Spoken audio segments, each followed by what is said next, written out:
Motorola సరికొత్త ఫోన్లను release చేస్తుంది. అదే బాటలో ఇప్పుడు మోటోరోలా ఎడ్జ్ 70 దీనికి రకరకాల పేర్లు తగిలిస్తున్నారు. ప్రో అంటున్నారు, అల్ట్రా అంటున్నారు, రకరకాలుగా ఉంది. కాకపోతే దీని స్పెక్స్ చూసుకుంటే మెయిన్ ఫోకస్ కెమెరా మీద చేశారు. 200 MP కెమెరాతో బయటికి రాబోతుంది. దీని రేట్ అయితే చైనాలో 69,999 అంటే ఇండియాకు వచ్చేటప్పటికి ఎలా ఉంటుందో 125 వాట్స్ ఫాస్ట్ ఛార్జింగ్ తో బయటికి రాబోతుంది. మరి ఇండియాలోకి వచ్చేటప్పటికి స్పెక్స్ ఎలా ఉంటాయనేది చూడాలి. చైనాలో స్పెక్స్ అయితే ఇవి, కాకపోతే దీనికి ఒక్కటే లోపం 5100 mAh బ్యాటరీతో చైనాలో రిలీజ్ అయిందని, ఇవని అవని లీక్ అయినాయని రకరకాలుగా సోషల్ మీడియాలో పోస్టులు అయితే షేర్ అవుతూ ఉన్నాయి. దీన్ని బట్టి చూస్తే ఇక్కడ ప్రస్తుతం ఇండియాలో రిలీజ్ అవుతున్న ఫోన్లు మాక్సిమం 6500 mAh పైనే ఉంటున్నాయి, లేకపోతే 7000 mAh పైనే ఉంటున్నాయి. 70,000 పెట్టి 5100 mAh బ్యాటరీ ఉన్న ఫోన్ ఎలా కొనుక్కుంటా? ఎంత కెమెరా 200 MP ఇచ్చినా, ఇది కాక ఫ్రంట్ 60 MP సెల్ఫీ కెమెరా కూడా ఉంటుంది. 8K కి సపోర్ట్ చేస్తాయి. ఈ విధంగా లీక్స్ అయితే వస్తున్నాయి. అంటే మెయిన్ ఫోకస్ వీళ్ళు కెమెరా మీద పెట్టారు. ఇక బ్యాటరీ మీద కానీ ఇక మిగిలిన వాటి మీద ఎంత పెట్టారనేది చూడాలి. 5100 mAh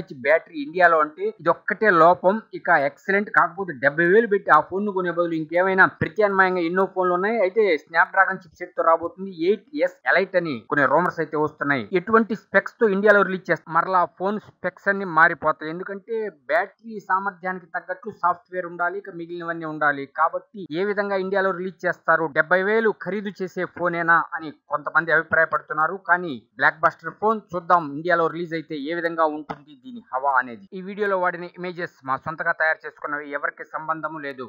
Please subscribe VKT News YouTube channel for more technology updates.